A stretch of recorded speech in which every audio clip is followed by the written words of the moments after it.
سامعین، ناظرین، کاسماس news agency کے ہمارے معزز جو ممبران ہیں، جو یوٹیوب چینل دیکھتے ہیں کاسماس نیوز ایجنسی کا، ان سب کو میرا سلام۔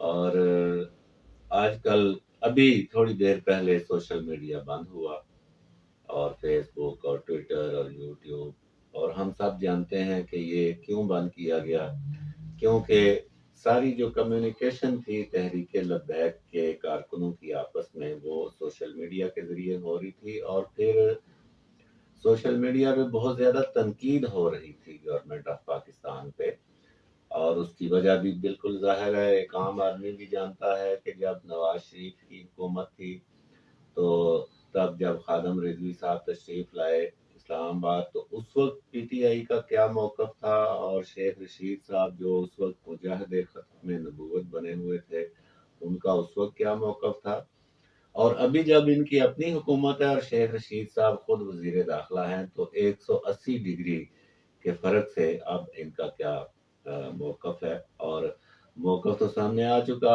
پابندی لگائی ہے انہوں نے، کل فیصلہ کیا۔ اب پابندی لگانے کے اوپر بھی بات یہ ہے کہ تنظیمیں کبھی ایک نوٹیفیکیشن نکالنے سے کبھی وہ بین ہوئی ہیں۔ یہ بالکل ایک جاہلانہ کا لفظ میں نہ بھی استعمال کروں تو سادہ تو میں کہوں گا کہ میر کیا سادہ ہیں کہ بیمار ہوئے، جس کے سبب اسی اطار کے لونڈے سے دوا لیتے ہیں۔ انہی لوگوں کے بلبوتے پہ آپ نے نواز شریف کو گندا کیا، اس کو نکالا، پھر ہزار ہزار کے نوٹ جن لوگوں نے دیے وہ بھی ہم سب جانتے ہیں۔ تو یہ آگ آپ کی خود لگائی ہوئی ہے، تم نے خود یہ آگ لگائی ہے، اب اپنے گھر کو جلتا دیکھو۔ اور جو جہاں تک بات ہے ناموس رسالت کی، اس کے اوپر بھلا کسی کو کیا شک و شبہ ہے کہ پاکستان کے جو تمام مسلمان ہیں وہ کتنی محبت کرتے ہیں اور کتنا وہ اس چیز کا دھیان رکھتے ہیں۔ یہ بہت سے ایسے معاملات ہیں جن میں بنیادی کنسپٹ ہمارے کلیئر نہیں ہیں، اور بس ہلا ہلا ہلا ہلا چل رہی ہے، اور اس میں دونوں طرف سے بہت بڑی بھیانک غلطیاں ہو رہی ہیں۔ بھئی آپ نے کسی کا موٹر سائیکل جلا دیا، کسی کا رکشہ جلا دیا، اس میں کون سی ناموس رسالت آپ کب دکھا رہے ہیں بھئی؟ اور نبی پاک صلی اللہ علیہ وسلم نے اس کا کب حکم دیا ہے املاک، کسی کی املاک کو نقصان پہنچانے کا؟ انہوں نے تو ہدایت کی کہ مفتوحہ علاقے میں جاؤ تو درختوں کو نقصان نہ پہنچاؤ، فصلوں کو نقصان نہ پہنچاؤ، مفتوحین کی املاک کو نقصان نہ پہنچاؤ، اور ایسے کسی بندے کو بھی نقصان نہ پہنچاؤ جو تم سے لڑنے کے لیے نہیں آ رہا، یعنی جو عام لوگ ہیں۔ اور پھر جو اپنے گھر میں پناہ گزین ہو گیا، بند ہو گیا ہے، اس کو بھی نقصان نہ پہنچاؤ، خواتین اور بچوں کا احترام کرو۔ تو بات یہ ہے کہ فرانس نے جو کام کیا وہ بلا شبہ اور بے شک وہ غلط بھی تھا، اس کا کوئی جواز نہیں تھا، اور فرانس کو اس کی جو ہے وہ سزا ملنی چاہیے تھی۔ اور فرانس کے صدر نے پھر غیر ذمہ داری کا مظاہرہ کیا اور ایسے بیانات، جلتی پر تیل کا کام کیا۔ فرانس جو ہے وہ P5 ممالک میں ہے، دنیا کے 5 بڑے ممالک میں ہے جو ویٹو پاور ہیں۔ فرانس کو یہ چاہیے کہ وہ یہ اپنے صدر جو میکرون صاحب ہیں، ان کی تو چاہیے کہ میکرونی بنا کے کھا جائے بندہ۔ یہ انتہائی غیر ذمہ دار آدمی ہے۔ اس کو یہ پتہ ہی نہیں ہے کہ اگر تم ویٹو پاور ہو تو اس میں مسلمان ممالک کا بھی اعتماد تمہیں حاصل ہے، اور اس صورتحال میں، اس کیفیت میں تم پابند ہو کہ مسلمانوں کے مذہبی جذبات کا بھی احترام کرو، اور اگر تمہیں اس بات کا نہیں پتا تو تمہیں کوئی حق نہیں ہے کہ تم فرانس جیسے بڑے ملک کے صدر کے عہدے پر فائز ہو۔ ایک بات۔ دوسری بات یہ ہے کہ پاکستان، اب دیکھیں فرانس میں ہوا تو پہلے تو آپ یہ بھی دیکھیں کہ باقی اسلامی ممالک کا کیا اس پہ رد عمل رہا ہے۔ حرمین شریفین میں جو حکومت ہے اس کا کیا رد عمل ہے، وہ آپ کے سامنے ہونا چاہیے جب آپ اس طرح مظاہرے کریں، اپنی املاک کو توڑیں۔ احتجاج بھی ہم نے کرنا ہے، بے شک ہم نے جو ان کو اس پہ رد عمل بھی دینا ہے، سرکاری سطح پہ بھی دینا چاہیے، اس میں کوئی شک نہیں ہے۔ حکومت پاکستان کو چاہیے کہ وہ اس پہ احتجاج کرے، لیکن